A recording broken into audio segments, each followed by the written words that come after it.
Hello. यह video exercise 3.2 class 10 का है।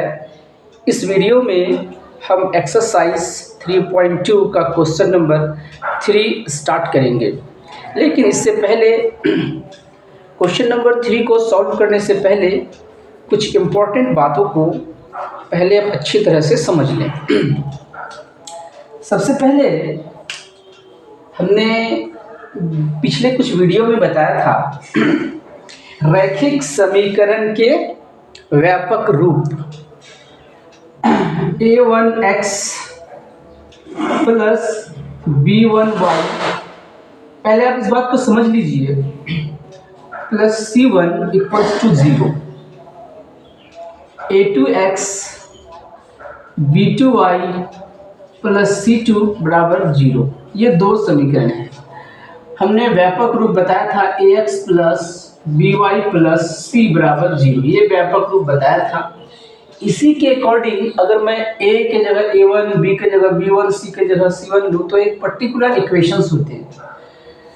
तो हमने दो इक्वेशन को लिया, a1x plus b1y plus c1 is equal to 0, a2x plus b2y plus c2 is equal to 0।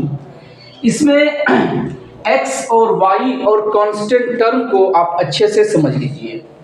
x के गुणक कोफिशिएंट ऑफ x का गुणक किसे कहते हैं? तो आप क्या करेंगे, x को अगर आप डिलीट कर देते हैं, जो बच गया वही x का क्या हो जाएगा, गुणक। ठीक है। इसी तरह से आप y का गुणक अगर पहले वाले समीकरण का लिखना चाहेंगे तो y को जस्ट आप ढक दीजिए, जो चीज y के साथ बचा है वही y का गुणक हो जाएगा। बाकी जो ये टर्म देख रहे हैं ये टर्म कांस्टेंट टर्म होगी c1। इसी तरह से x का गुणक के लिए आप x को ढक दीजिए, जो बच गया वो x का गुणक है। y को ढक दीजिए, जो बच गई वो क्या है, y का गुणक है। और ये c2 टर्म क्या है, ये c2 टर्म कांस्टेंट टर्म है। ठीक है। आप इस बात को समझिए कि अगर आप इस समीकरण के x का गुणक और इस समीकरण के x का गुणक का रेशियो लेते हैं तो कैसे लेंगे, आप ऐसे लेंगे a1 by a2। ठीक है। इसी तरह से अगर आप इसके गुणक को लिखना चाहेंगे तो क्या लिखेंगे, इसके गुणक का रेशियो को, तो b1 by b2। अब कांस्टेंट टर्म के रेशियो को अगर लिखना चाहेंगे तो कैसे लिखेंगे, c1 by c2। ठीक है। अब इन तीन रेशियो को लेकर के आप बता सकते हैं कि कोई दो रेखा एक दूसरे को प्रतिच्छेद करेगी, या फिर जैसे ये दोनों रेखा प्रतिच्छेद, ये दोनों रैखिक समीकरण के जो क्रॉसपोंडिंग लाइन है ये दोनों लाइन प्रतिच्छेद करेगी, या फिर समांतर होगी, या फिर क्या होगी, समपाती होगी। इस बात को हमने ग्राफ से देखा था, लेकिन अब इस कंडीशन से आप कह सकते हैं डायरेक्ट इस रेशियो को देख करके, इस रेशियो को चेक करके बता सकते हैं कि ये दोनों रेखा एक दूसरे को प्रतिच्छेद करेगी, या फिर ये दोनों रेखा समांतर होगी, या फिर ये दोनों रेखा समपाती होगी। आप इन तीन रेशियो के हेल्प से ऐसा दिखा सकते हैं। तो जब ये दो रेखा दो रेखा एक दूसरे को प्रतिच्छेद करेगी तो क्या कंडीशन है, तो देखिए क्या कंडीशन है। तो कंडीशन ये होगी कि इस a1 by a2 b1 by b2 कभी बराबर नहीं होगी, कभी भी बराबर नहीं होगी। a1 by a2 not equal to b1 by b2। ये कंडीशन अगर हो गई तो समझ लीजिए ये रेखा क्या होगी, एक दूसरे को प्रतिच्छेद करेगी। ये दोनों रेखा क्या करेगी, एक दूसरे को प्रतिच्छेद करेगी। ये बराबर हो चाहे नहीं हो, नो प्रॉब्लम। ठीक है।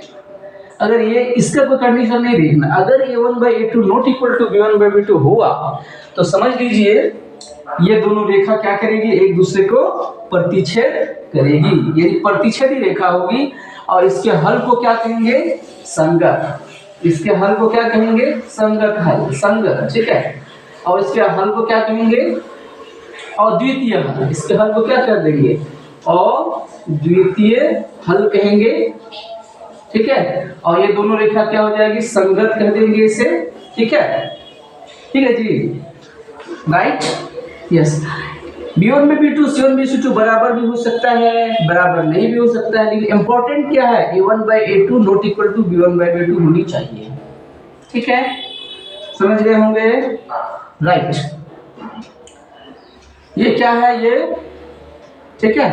अब नेक्स्ट कंडीशन को अब देखते हैं, दोनों रेखा समांतर कब होगी, जब इसका रेशियो यानी x के कोफिशिएंट का रेशियो बराबर हो जाए B1/B2, लेकिन ये बराबर नहीं हो, इस पर कंडीशन फिक्स है। देखिए A1/A2 B1/B2 है, लेकिन ये जरूरी नहीं है कि A1/A2 B1/B2 का रेशियो अगर बराबर हो जाता है तो ये कोई जरूरी नहीं है कि वो दोनों रेखा समांतर होगी या समपाती होगी, जरूरी नहीं है।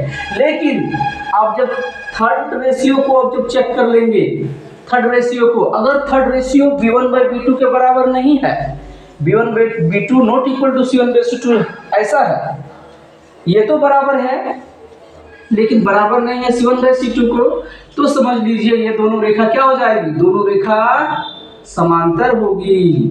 ठीक है, दोनों रेखाएं क्या हो जाएंगी, समांतर।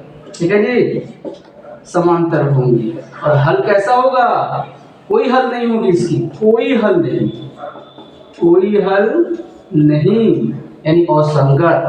क्या होंगी, असंगत। ठीक है, इस बात को आप अच्छे से समझ लीजिए।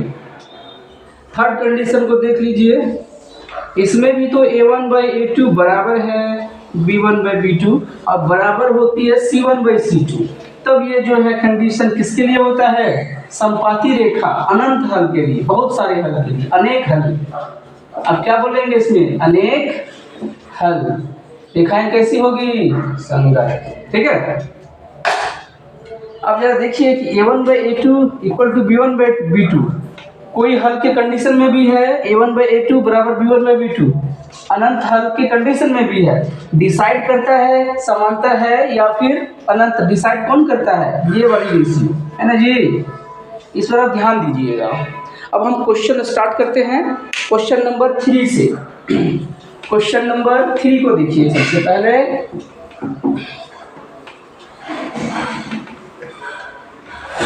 Question number 3 start. Question number 3, question number 3 में भी आपको क्या करना है, सबसे पहले कोएफिशिएंट्स निकालने हैं, x के, y के और फिर कांस्टेंट टर्म, 3 टर्म का रेशियो आपको निकालना है। तो डिसाइड करना है कि ये रेखा समांतर है या फिर ये एक दूसरे को प्रतिच्छेद करती है या फिर ये रेखा समपाती होती है, रेशियो से डिसाइड करेंगे।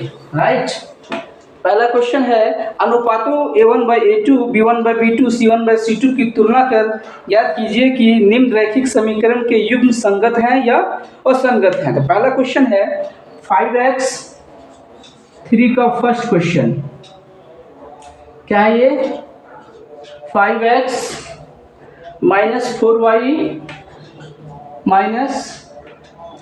4y प्लस 8 बराबर 0। ठीक है, second equation 7x minus 6y minus 3 बराबर 0, ये फर्स्ट इक्वेशन और ये second equation.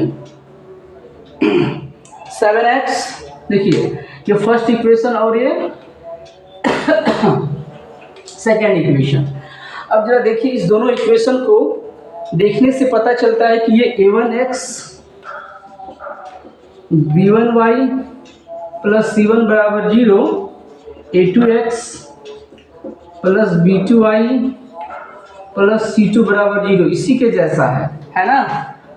x x same है, ये भी x x सेम है, y y y उससे कंपेयर करने पर इस समीकरण को इससे कंपेयर करने पर, कंपेयर करेंगे ना तो आपको यहाँ मिलेगा A1, क्या मिलेगी, A1 बराबर पहले वाले इक्वेशन को पहले वाले इक्वेशन के साथ, इसको इसके साथ कंपेयर कीजिए। तो A1 बराबर 5, B1 बराबर -4, C1 बराबर 8, A2 बराबर 7, B2 बराबर -6, C2 बराबर -9।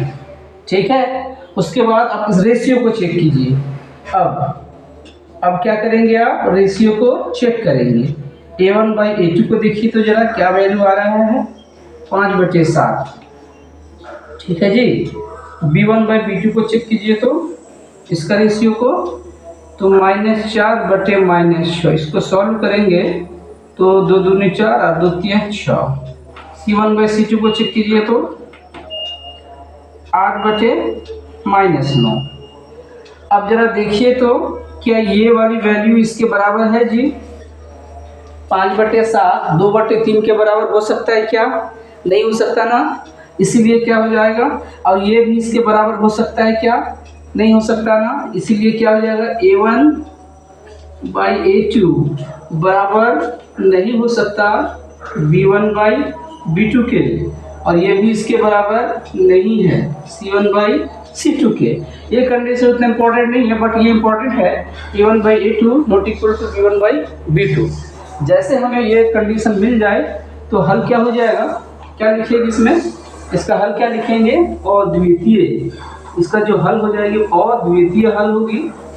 हल और रेखाएं कैसी होंगी, संगत होंगी, यानी क्या हो जाएंगी, ये संगत।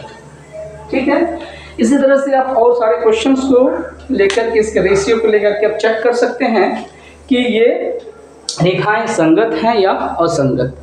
इसके बाद मैं क्वेश्चन नंबर 4, 5, 6 बताऊंगा। ठीक है, आप अच्छे से एक्सप्लेनेशन को समझें और प्रैक्टिस करें। That's all.